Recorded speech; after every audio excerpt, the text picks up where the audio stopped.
toi les humbles sont bénis, en toi les faibles sont affermis.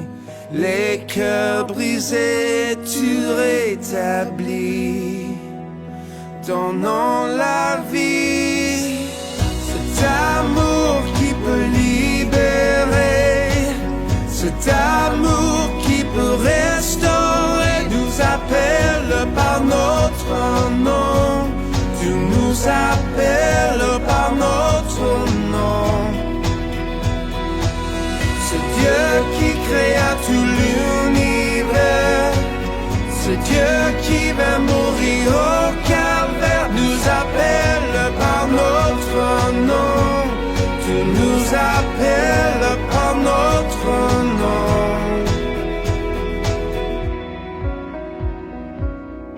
À ceux qui doutent de la foi, aux chancelants, tu tends les bras, tu les appelles de ta voix.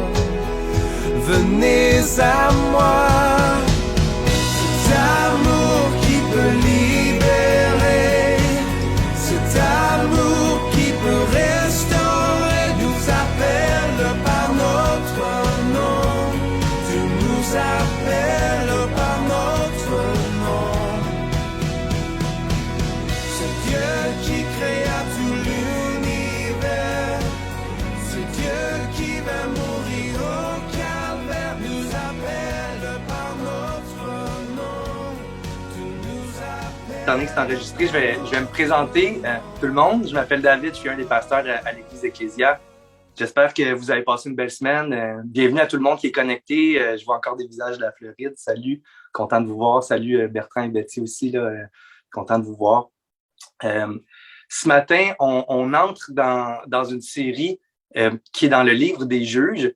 Et c'est vraiment intéressant, le livre des Juges, parce que ça me fait beaucoup penser à notre contexte aujourd'hui, qu'on est comme en attente de rentrer dans la terre promise. On est comme en attente de vraiment entrer dans la présence de Dieu pour vivre pleinement une vie abondante avec lui. Et le livre des Juges, c'est comme une période charnière de transition où le peuple prend possession du pays et espère vivre cette vie-là d'abondance avec Dieu. Et on va être dans cette série-là jusqu'en été, en fait. Je pense qu'on sera dépassé le mois de mai. C'est un grand livre avec beaucoup de défis, mais super intéressant. Fait, juste avant d'aller dans le texte de Juge, aujourd'hui, c'est une introduction à ce livre-là qu'on va voir comment on va appliquer ça à nos vies aussi. Juste avant d'aller dans le texte, j'ai 3 textes à vous lire qui sont pas dans le livre de Juge, puis ils vont nous servir de base pour le message d'aujourd'hui. Donc, juste avant ça, on va prier aussi. On va remettre le dimanche entre les mains du Seigneur et on va prier pour ceux qui sont au bâtiment aussi, les personnes qui reçoivent la parole de Dieu puis de la prière aussi là-bas. Donc, prions ensemble. Seigneur, on veut remettre ce beau dimanche-là entre tes mains. On veut se rappeler de ta grâce. On veut se rappeler de ta fidélité. On veut, Seigneur, te dire que c'est toi qui règnes sur terre dans cette période difficile-là, dans cette période où on a plusieurs défis. Malgré tout, Seigneur, on voit ta grâce, ta fidélité, tes bénédictions, Seigneur, qui nous comblent. Seigneur, on voit ton amour envers l'Église. On voit ton esprit qui agit surnaturellement en nous aussi pour ta gloire. Donc, Seigneur, je remets ça entre tes mains ce matin. C'est une prière d'action de grâce, une prière de remerciement pour quitter qu'est-ce que tu fais. Et que ce dimanche-là, Seigneur, puisse servir à ta gloire aussi, que tu bâtisses un peu au fur et à mesure, Seigneur, que nos cœurs sont prêts à recevoir qu'est-ce que tu as pour nous, que tu bâtisses ton royaume dans nous, dans l'Église, Seigneur, et dans le monde aussi. Seigneur, je veux remettre les gens qui sont au bâtiment, je pense à des sœurs qui ont de la difficulté présentement. Je te prie, Seigneur, que tu leur donnes ta paix, que tu leur donnes la joie de voir d'autres frères, de pouvoir communier. Je te prie d'accompagner Benoît aussi qui est là-bas, qui va apporter la méditation et la prière. On te demande, Seigneur, de bénir le temps là-bas. Merci encore pour ta grâce. Merci pour l'œuvre que tu fais. Glorifie-toi ce matin, Seigneur, en Jésus. Amen. On va aller dans 3 textes. On va lire Jean 10 au verset 10. Je vous laisse le temps de tourner dans vos Bibles. Jean 10, verset 10. C'est quelque chose qu'on a vu durant les Je suis, la série des Je suis de Jésus. Et il y a un concept derrière ça, il y a un thème derrière ça. Jean 10. Ah, on va lire le 9 et 10, tiens. Jésus dit, c'est Jésus qui dit, c'est pas écrit, mais c'est Jésus qui dit, c'est moi qui suis la porte. Si quelqu'un entre par moi, il sera sauvé. Il entrera et sortira, et il trouvera de quoi se nourrir. Le voleur ne vient que pour voler, égorger et détruire. Moi, je suis venu afin que les brebis aient la vie et qu'elle l'ait en abondance. Et qu'elle l'ait en abondance. Jésus vient pour nous donner l'abondance, la vie en abondance. On va tourner dans Jean 7, 37.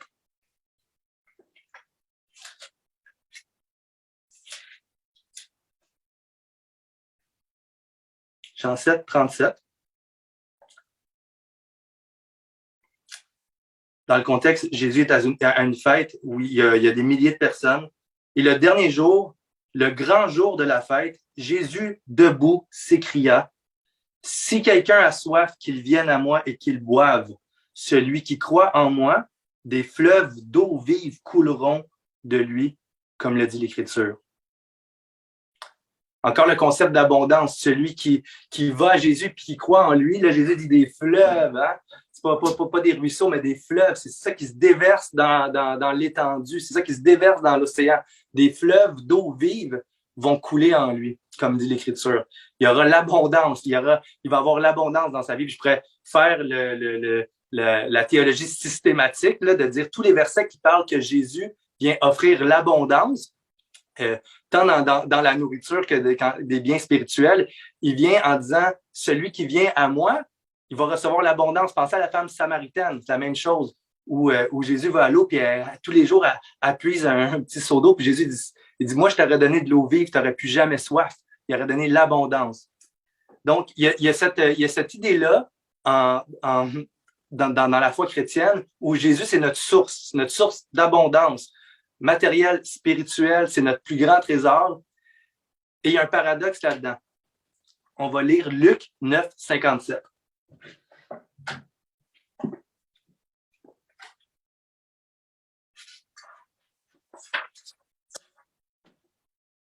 Luc 9, 57. Donc, Jésus nous appelle à lui. Venez à moi. On le sait, hein, si vous avez déjà lu les évangiles, on sait que c'est clé. Jésus nous appelle. Venez à moi. Venez à moi ceux qui ont soif. Venez à moi ceux qui sont fatigués. Il nous appelle à aller vers lui pour recevoir de lui. Dans Luc 9, j'avais dit 57. Pendant qu'il était en chemin, un homme lui dit, « Seigneur, je te suivrai partout où tu iras. » Le gars, il va à Jésus, tu sais. Jésus lui répondit, « Les renards ont des tanières et les oiseaux du ciel ont des nids, mais le Fils de l'homme n'a pas un endroit où il puisse se reposer. » Il en dit un autre.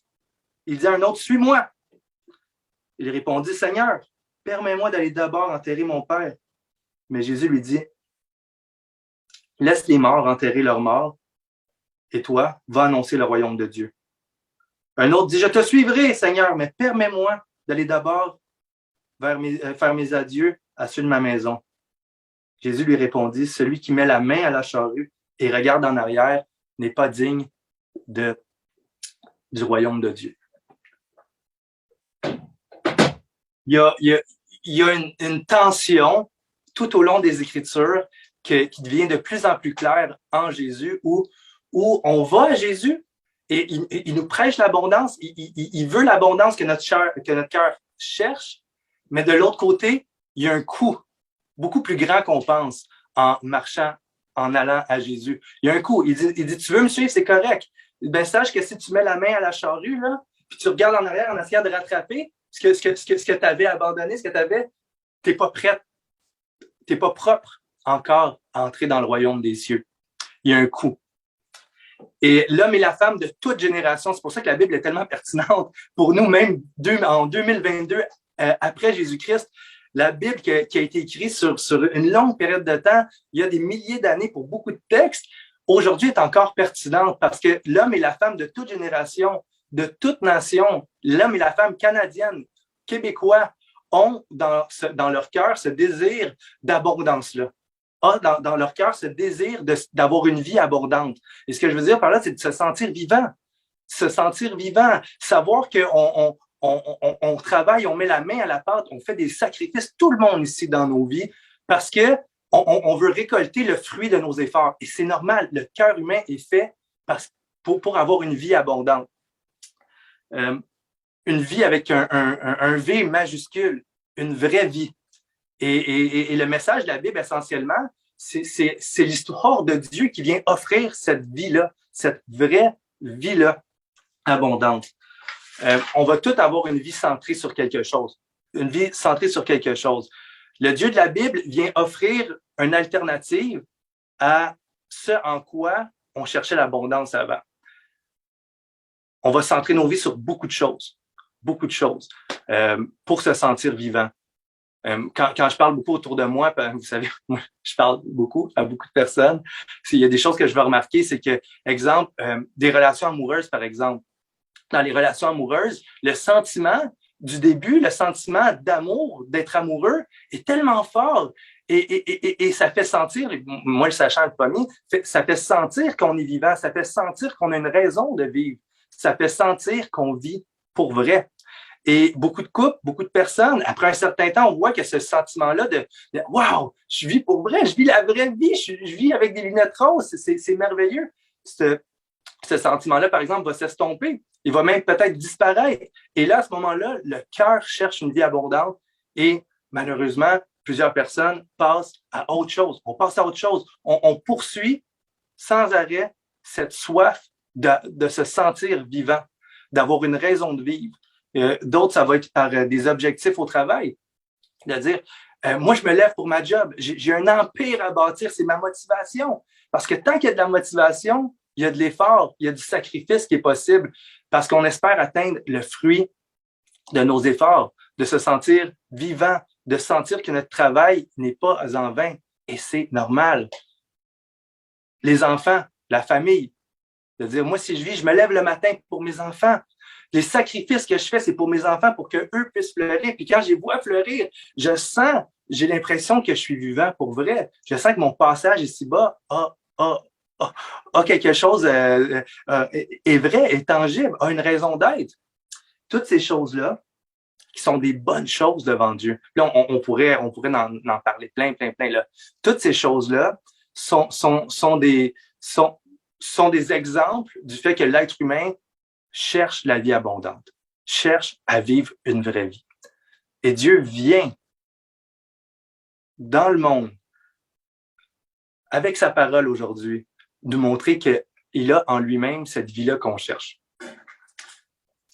Il vient en lui-même nous débarrasser des faux dieux dans lesquels on avait trouvé qui ont le potentiel, en fait, de devenir des pièges.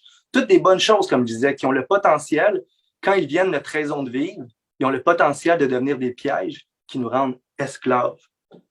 Et l'histoire des juges, c'est exactement ça. C'est la même histoire que nous, l'histoire des juges.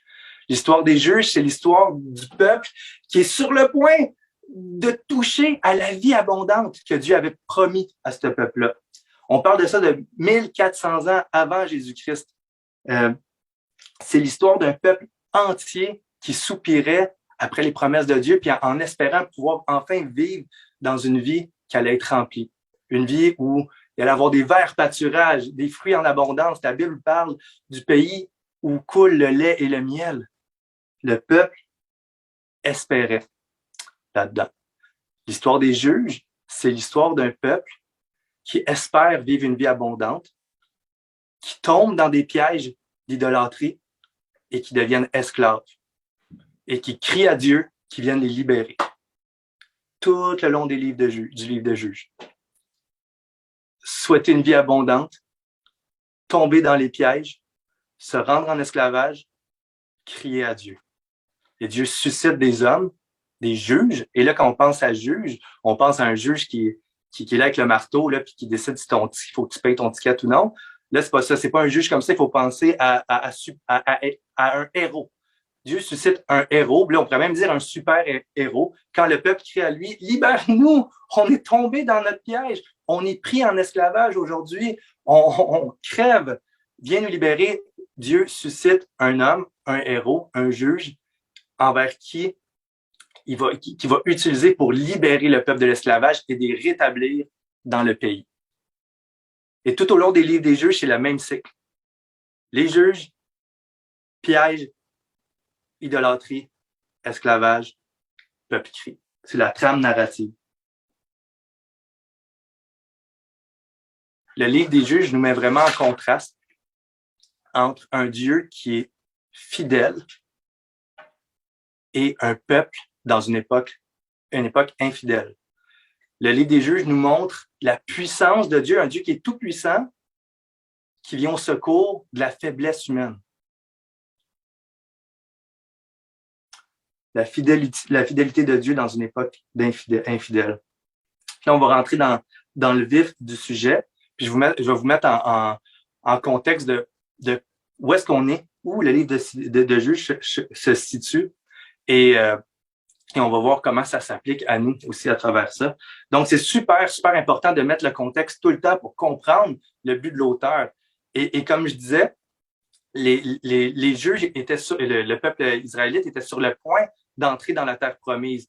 Et pour ça, il faut prendre en considération que des milliers d'années avant, Dieu a fait une promesse à Abraham où il avait dit à Abraham, il va venir des temps d'abondance. Il va venir des temps de rafraîchissement, de bénédiction sur mon peuple, parce que Dieu avait lui-même déclaré qu'il voulait prendre les Israélites et qu'ils deviennent sa possession à lui, qu'ils deviennent son peuple, et que Dieu soit leur roi dans un pays d'abondance, dans un pays de paix, de justice et d'amour, où Dieu lui-même allait être présent avec lui. Et Dieu sort les Israélites du pays d'Égypte qui sont esclaves pour les conduire dans ce pays-là. Après beaucoup de persévérance, beaucoup de souffrance, beaucoup d'épreuves, beaucoup de chutes aussi, des chutes morales, des chutes spirituelles, Dieu a continué à être fidèle et de dire, je vous amène dans la terre promise, je vous amène dans la terre promise. Et Dieu, comme on a vu dans les dernières semaines, donne la loi à Moïse, les commandements de Dieu, pour que ce peuple-là puisse vivre. Le but de cette loi-là, c'est que ce peuple-là puisse vivre dans le pays d'abondance, puisse vivre dans le pays-là d'abondance avec comme mission d'être une lumière aussi pour les gens qui entourent. Donc, le peuple vit dans ce pays-là, met en pratique les lois de l'Éternel, la haine du mal, honorer Dieu, ne pas mentir, pas tuer, et un peuple qui clash complètement avec tous les autres peuples aux alentours. Et Dieu dit, vous allez me servir de lumière. Vous allez dans ce pays-là, et quand il va y avoir des étrangers, et quand les nations vont voir, ils vont venir vous visiter, et ils vont faire, aïe aïe, c'est quoi ces valeurs-là? Ça transpire l'abondance matérielle ici, la bénédiction, ça transpire l'abondance spirituelle. Il y a des valeurs d'amour, de pardon, de la haine du mal, et que les peuples aux alentours et ceux qui visitent le peuple d'Israël tombent à genoux et disent, nous aussi, on veut connaître ce Dieu-là, on veut vivre selon ses préceptes, on veut le servir, nous aussi. Et vient un jour où le peuple est censé entrer en possession. Il y a la rivière, ils vont entrer dans le pays. Et le texte d'aujourd'hui que j'ai choisi pour le message, c'est même pas dans le Juge. C'est dans Josué, parce que c'est ce qui met la table pour comprendre toute la théologie derrière le livre des Juges. Donc, dans Josué, le chef de l'armée, après la mort de Moïse, c'est lui qui va donner, qui va entrer comme conquérant dans le pays pour établir le peuple dans sa nouvelle vie, dans sa nouvelle, dans ses nouvelles terres, dans ses nouvelles maisons, dans cette nouvelle guerre qu'elle entreprendre aussi, une guerre spirituelle. Et Josué, au chapitre 24, on va tourner ensemble. Josué, chapitre 24. Au verset 14. Imaginez le peuple qui va traverser, puis Josué s'adresse au peuple. Ils sont sur le bord d'avoir la vie abondante, qui ont marché pendant des générations pour pouvoir l'avoir. Ils sont sur le bord. C'est là, c'est devant eux, ils le voient. Maintenant, craignez l'Éternel et servez-le avec intégrité et fidélité. Faites disparaître les dieux qu'ont servi vos pères de l'autre côté du fleuve et en Égypte et servez l'Éternel. Et si vous ne trouvez pas bon de servir l'Éternel, choisissez aujourd'hui qui vous voulez servir. Ou les dieux que servaient vos pères au-delà du fleuve, ou les dieux des Amoréens dans le pays duquel vous habitez. Moi et ma maison serviront l'Éternel. Le peuple dit, loin de nous la pensée d'abandonner l'Éternel et de servir d'autres dieux, car l'Éternel est notre Dieu. C'est lui qui nous a fait sortir d'Égypte, de la maison de servitude, nous et nos pères. C'est lui qui a opéré sous nos yeux ces grands prodiges et qui nous a gardés pendant toute la route. Pendant toute la route que nous avons suivie et parmi les peuples au milieu duquel nous avons passé.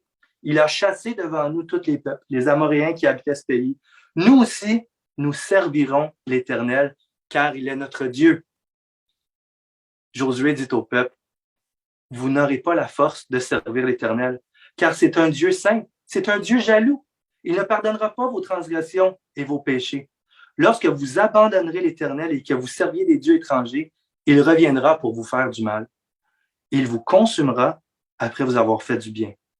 Le peuple dit à Josué, non, car nous servirons l'Éternel. Ôtez donc les dieux étrangers qui sont au milieu de vous et tournez votre cœur vers l'Éternel, le Dieu d'Israël. Et le peuple dit à Josué, encore une fois, nous servirons l'Éternel, notre Dieu, et nous obéirons à sa voix. Je veux qu'on se rappelle le parallèle entre Jésus, qui vient dire il y a de l'abondance, mais attends, là, il y a un coup. Tu te reposeras plus. Plus de place pour te reposer.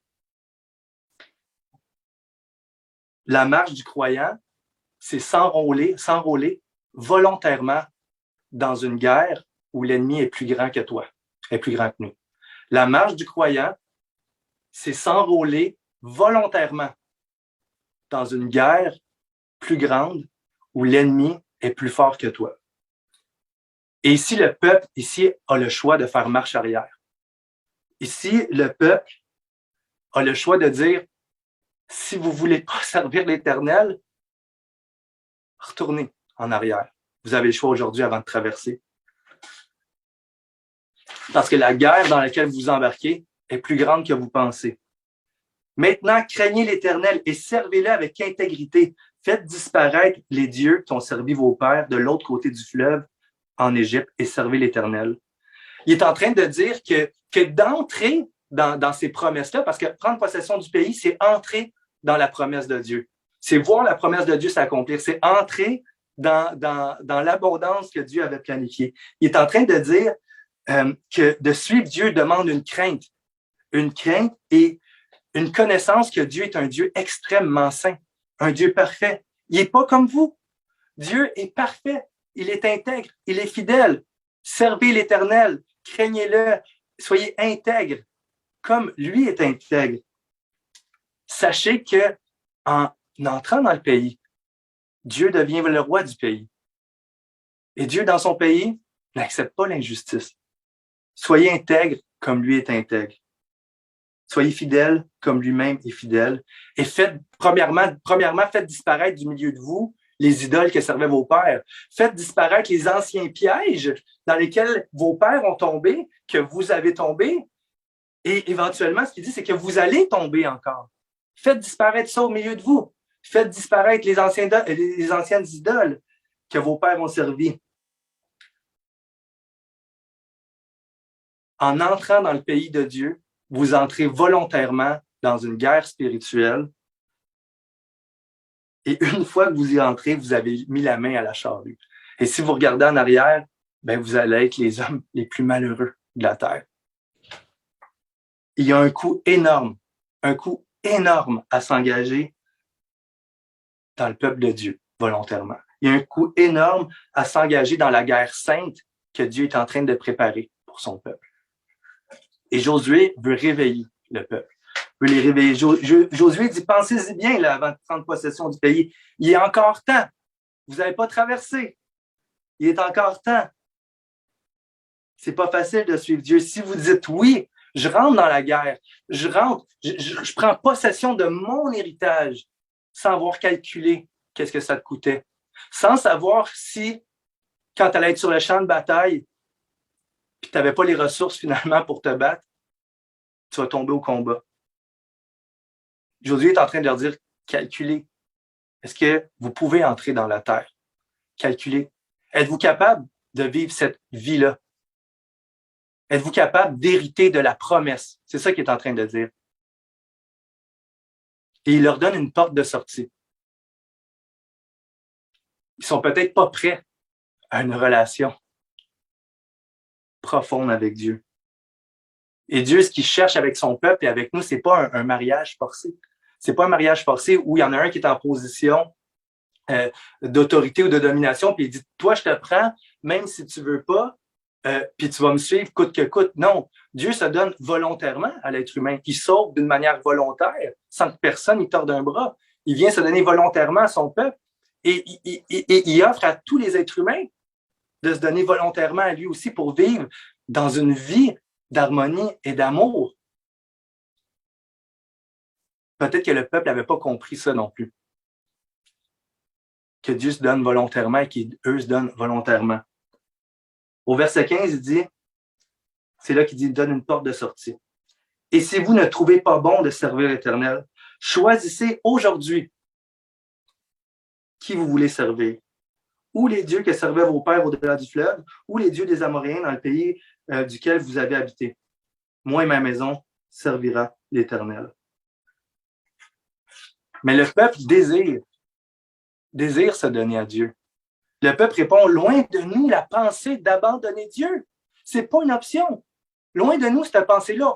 On l'a vu agir, on l'a vu faire, on l'a vu opérer des miracles. L'Éternel est notre Dieu, puis on va le suivre, juste lui. Donc, ils sont inconscients de leur faiblesse. Ils sont inconscients, ignorants du manque de ressources qu'ils ont en eux-mêmes pour être capables d'entrer dans cette guerre-là. Ils sont inconscients qu'ils ne seront pas capables de tenir ferme devant les exigences de ce Dieu saint-là. Et ils font une promesse à Dieu.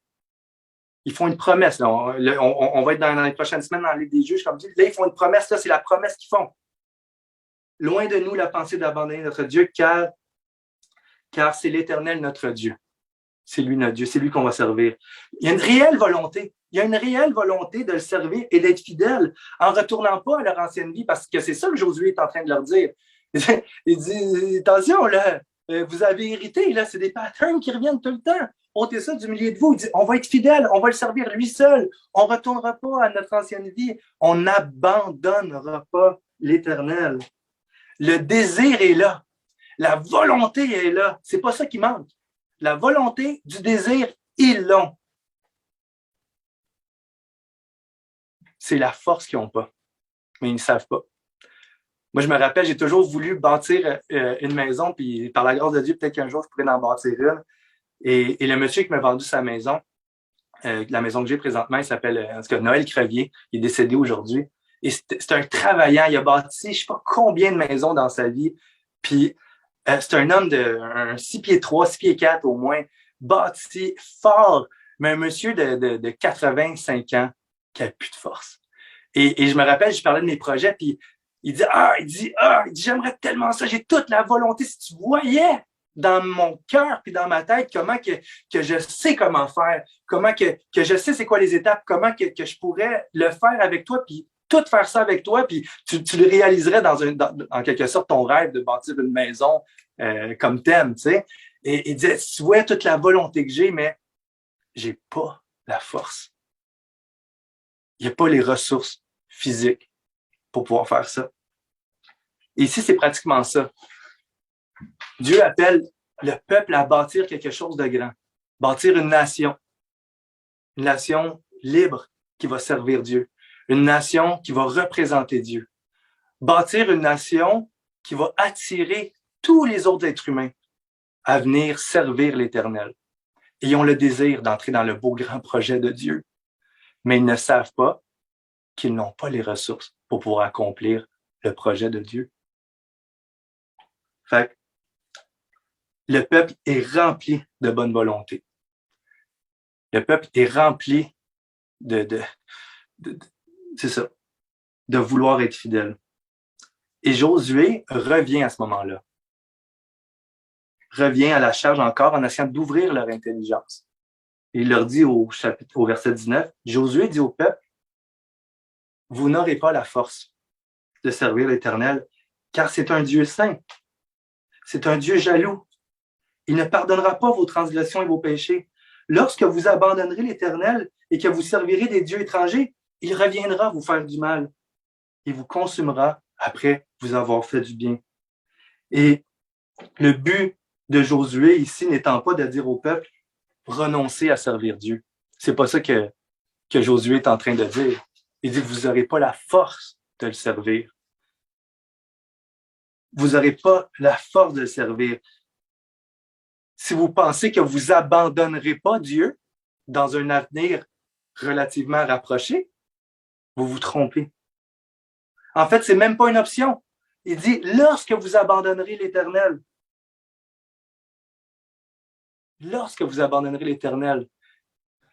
ils peuvent prendre possession du pays, avoir vu tous les miracles de Dieu, et pourtant, ils vont abandonner l'Éternel.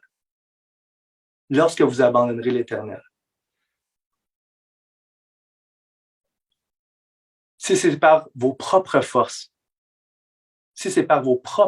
que vous croyez pouvoir hériter des bénédictions de Dieu, si c'est par vos propres forces que vous pensez que Dieu va découler le fruit de votre travail pour que vous puissiez avoir une vie abondante qui jaillit jusque dans l'éternité, entrez dans le pays. Mais si c'est par vos propres forces que vous pensez qu'à force d'efforts, vous allez pouvoir avoir les bénédictions de Dieu, sachez de l'autre côté, c'est ce qu'il dit ici, sachez que vous allez être aussi tenus responsables de vos transgressions, de vos iniquités. Si vous êtes responsable des bénédictions que vous recevez, vous êtes responsable des iniquités que vous allez commettre. Et Dieu, dans son pays, il ne tolérera pas l'injustice. Il ne tolérera pas le mensonge. Il ne tolérera pas l'idolâtrie. C'est ce qui détruit l'être humain depuis des générations. Si vous pensez que c'est par vos propres forces que vous allez recevoir le salaire des promesses de Dieu, sachez que vous êtes aussi tenu responsable sur vous de vos transgressions. Il ne pardonnera pas vos transgressions et vos péchés. Lorsque vous abandonnerez l'Éternel et que vous servez des dieux étrangers, il reviendra vous faire du mal. Vous allez être responsable. Vous allez être puni. Vous allez recevoir sur vous le fruit de vos péchés. Et à ce moment-là, on pense toujours à l'idée, là, ils s'en vont prendre possession. Il y a un dilemme. Il y a 3 options possibles pour le peuple.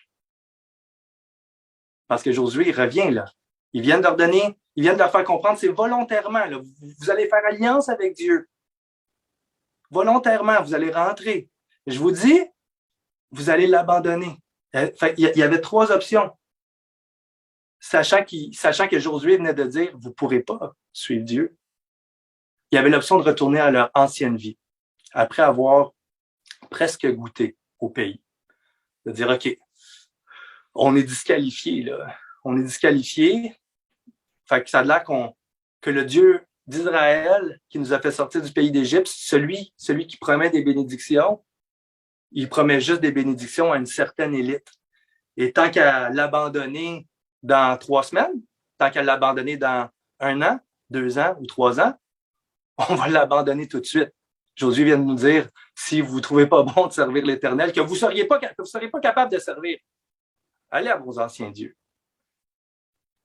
C'est une option. Et malheureusement, c'est quelque chose qu'on voit même aujourd'hui, 2000 ans après Jésus-Christ, où des frères ou des personnes entrent tout près de recevoir les bénédictions reliées à la foi chrétienne, à la foi à la vie abondante en Jésus-Christ.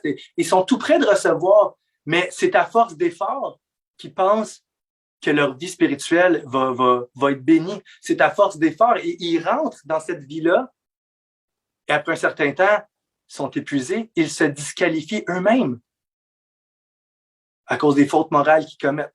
Puis ils disent, je ne suis pas capable de servir Dieu.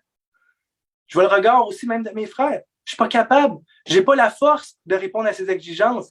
Et ces personnes-là, malheureusement, j'en ai vu, on en voit, retournent vers leur ancien Dieu qui servait avant, ou se trouve un nouveau Dieu à servir, qui est plus facile à servir, mais qui est un piège encore là.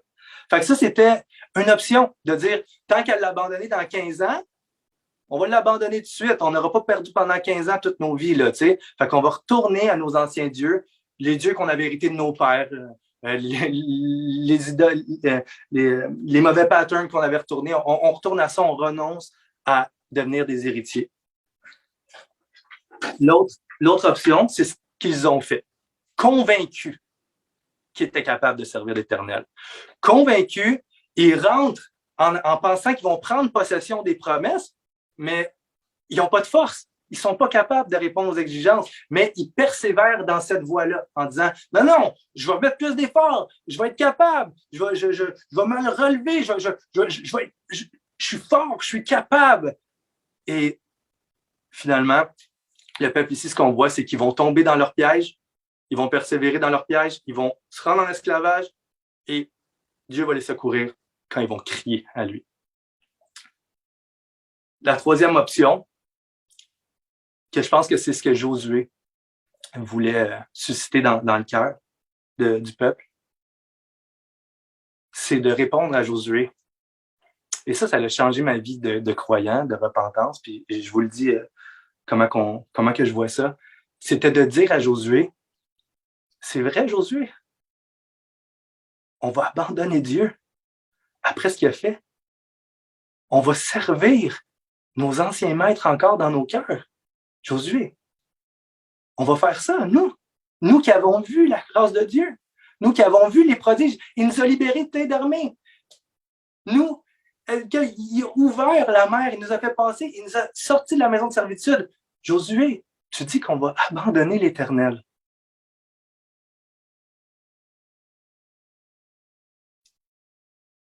Et le peuple, à ce moment-là, avant d'entrer dans le pays, c'était de dire, Seigneur, sauve-nous. On veut prendre possession. On veut recevoir les bénédictions, mais on n'a pas la force. Josué, ton serviteur, vient de nous annoncer, parce qu'il agissait à titre de prophète, ainsi parle l'Éternel. On ne l'a pas vu, mais il parlait ainsi parle l'Éternel.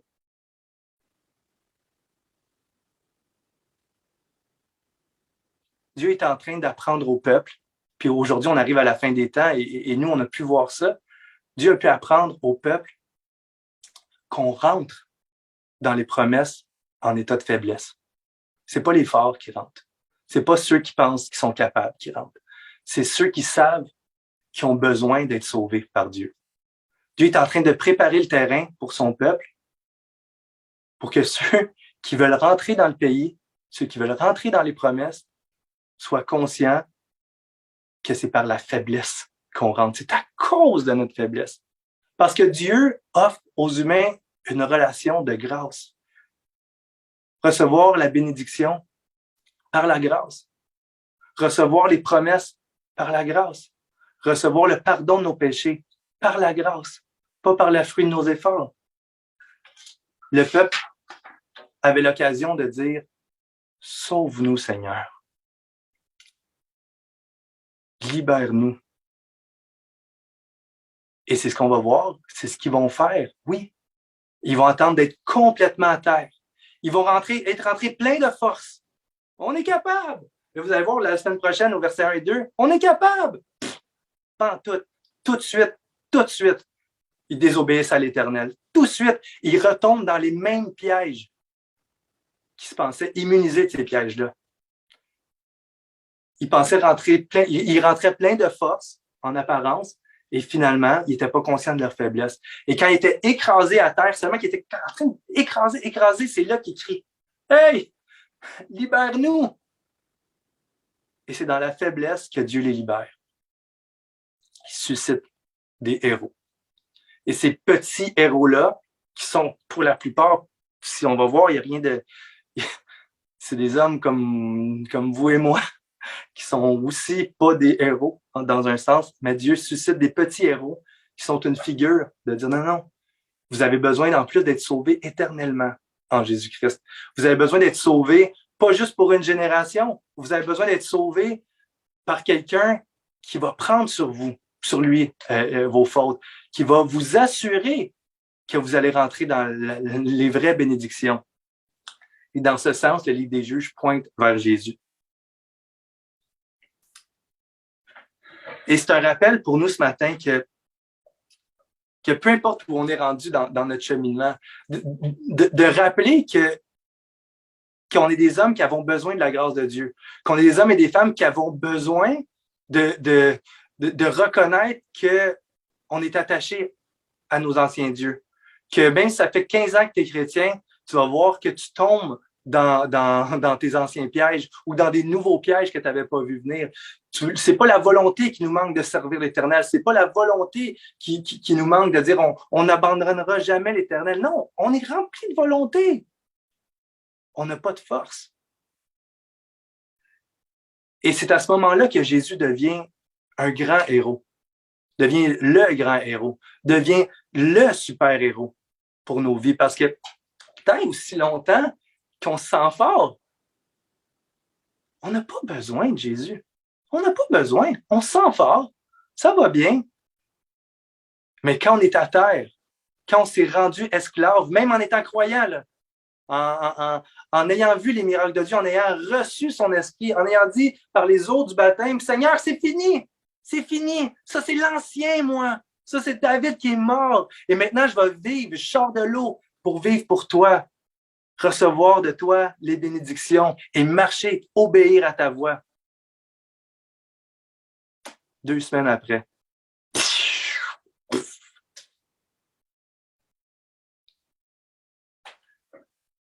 C'est là que le sacrifice de Jésus fait tout le sens pour nous. Parce que Dieu est un Dieu fidèle envers un peuple infidèle. C'est la ligne des juges. Un Dieu puissant qui libère et qui sauve de la faiblesse humaine, de notre faiblesse humaine. Et c'est ce que Jésus a fait en mourant à la croix. Quand on parlait, si vous voulez être responsable de recevoir les bénédictions, j'étais un bon chrétien, j'ai coché ça, puis amen, c'est bon là d'avoir des objectifs, puis de savoir qu'on avance, puis que notre conscience nous accuse pas trop. C'est bon, on veut marcher vers la sainteté. Mais l'idée ici, c'est de comprendre que c'est pas ces choses-là. Si on pense que c'est par nos propres forces qu'on suit Jésus, c'est par nos propres forces qu'on va être conduit dans le pays, on se trompe. On se trompe. Puis si on le fait, Dieu est en train de dire ici, dans Josué, il est en train de dire, vous allez aussi recevoir. Si vous pensez que c'est par vos forces, vous allez recevoir le salaire de quand vous allez tomber. Vous allez recevoir votre salaire. Et Jésus vient nous libérer de ça. Il vient prendre sur lui la colère de Dieu, justement, qui reviendra pas à la charge pour nous faire du mal. Parce que Jésus s'est sacrifié pour nous. Il a donné sa vie et il a reçu sur lui la condamnation qui nous revenait.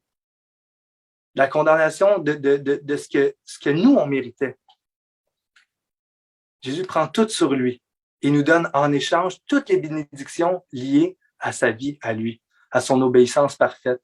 Jésus n'a jamais abandonné Dieu, contrairement à moi, contrairement à toi.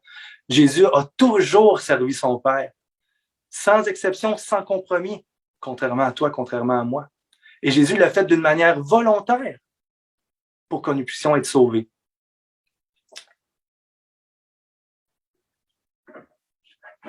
Donc, en terminant, je veux qu'on puisse retenir ça, OK?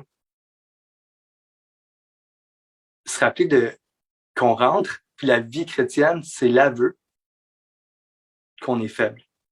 Et que là où on est faible, c'est là que Jésus prend toute sa force. Parce qu'on est faible, Jésus est venu nous montrer sa force, puis il nous a sauvés. L'autre chose, c'est de comprendre que notre marche avec Dieu, notre désir de sanctification, notre désir de marcher de progrès en progrès, c'est des vrais efforts. Ça coûte. OK? mais c'est un sacrifice volontaire de notre part aussi.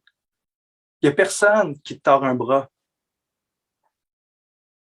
pour que tu renonces au péché demain. C'est pas moi qui va venir chez vous dire « Hey!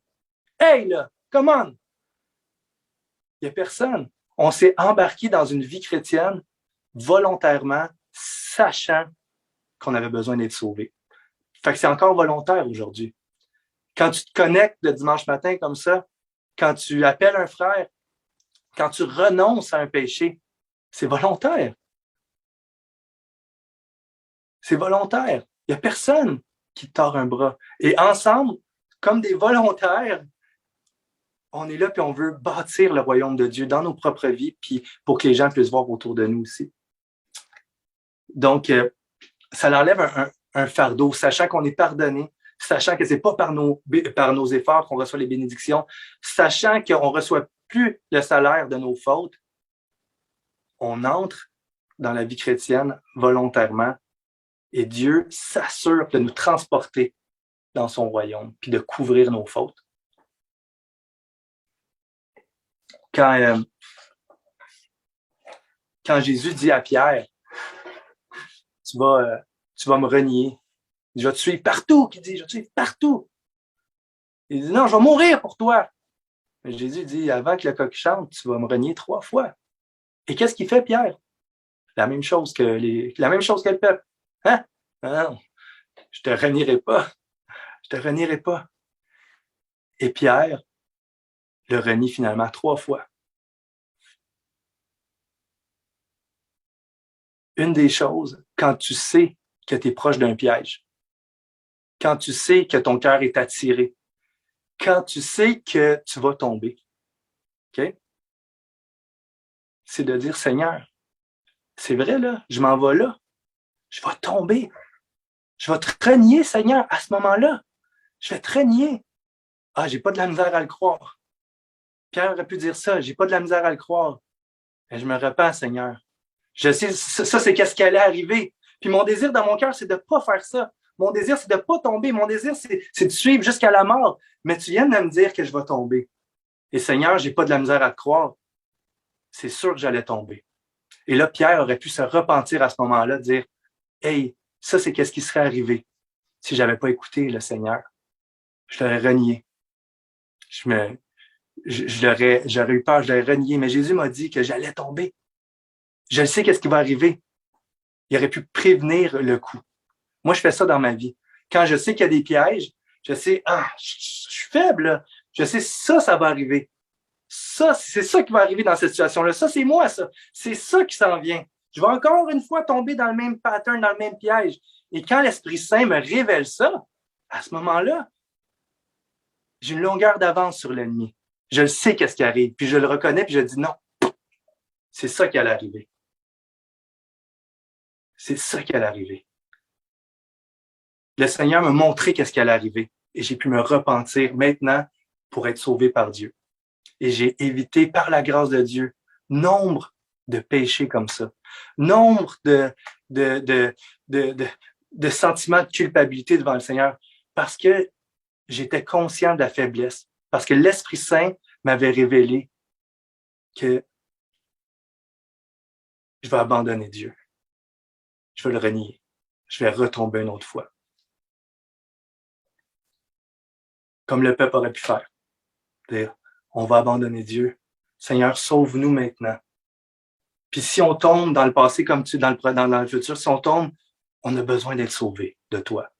On veut pas d'autre Seigneur que toi. Tu vas nous sauver de ça. En tout cas, j'espère que c'est clair de comprendre l'idée de notre propre faiblesse. Bon, on est des hommes faibles, on va le répéter, mais de comprendre que non, être faible, ça veut dire que tu vas tomber aussi. Être faible, ça veut dire que tu as besoin d'être sauvé encore aujourd'hui par le sacrifice de Jésus.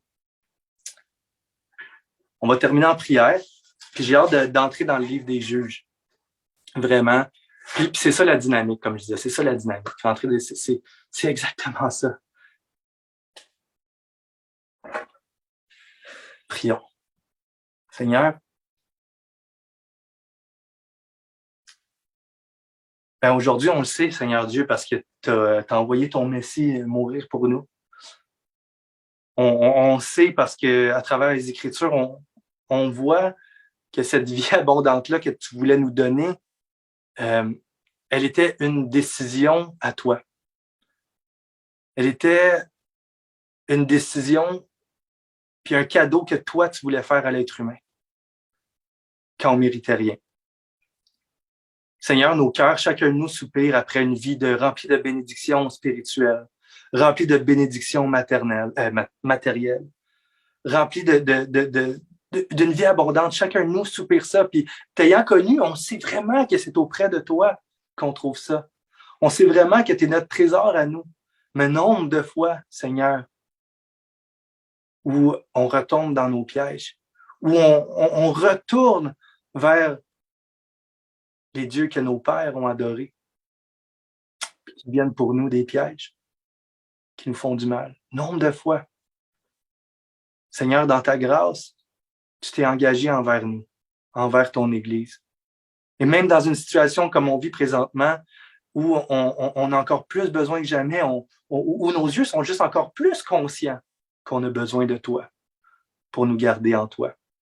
Qu'on a besoin de toi qui tient ta promesse quand nous, on tombe.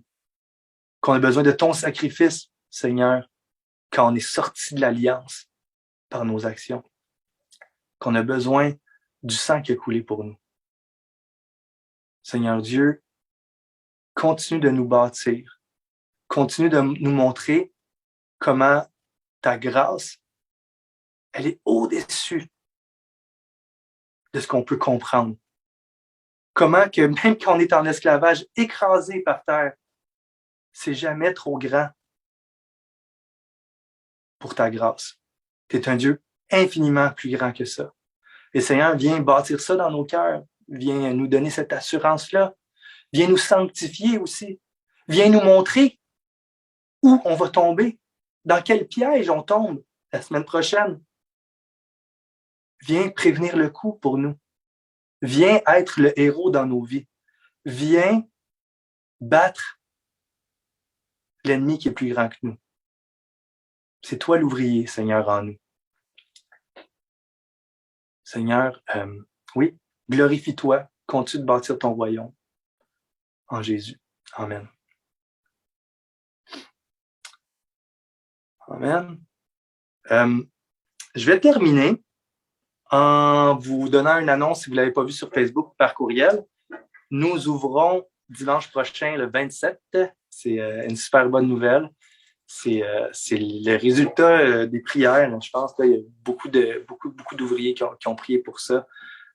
Puis bon, fait que on n'aura plus besoin de passeport vaccinal. Fait que ça, c'est vraiment une grâce qu'on a. Vous êtes bienvenus à 10h au 327, vous le savez, 327 pour qu'on communie ensemble. Donc, il n'y a pas de limite de personnes non plus, c'est 500. Donc, il n'y a pas de problème. Là. On n'aura pas à faire 2 cultes, c'est seulement qu'un culte. Donc, là-dessus, je vous dis bonne semaine. J'ai hâte de vous voir en personne. Puis j'ai hâte de voir ce que Dieu va faire avec nous aussi. Je parle personnellement, mais je pense toujours à la foi chrétienne. Oui, personnellement, mais Dieu, il y a un plan pour nous, c'est sa famille. Puis comment ensemble, on va être en guerre aussi, spirituellement, pour conquérir la belle région des Laurentides pour sa gloire. Fait qu'en tout cas, je vous dis bonne semaine tout le monde, puis on se voit la semaine prochaine à 10h pour continuer la série dans le livre des juges. Salut!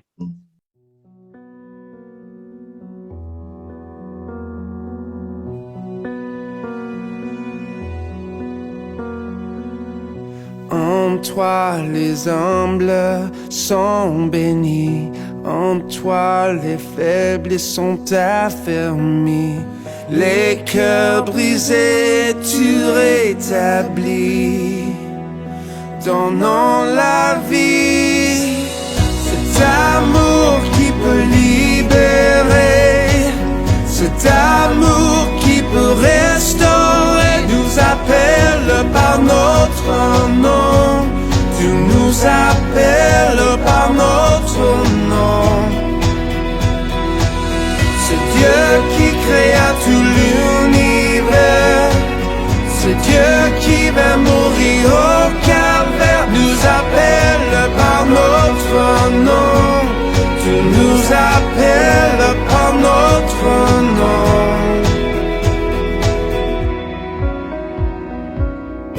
À ceux qui doutent de la foi, aux chancelants, tu tends les bras, tu les appelles de ta voix.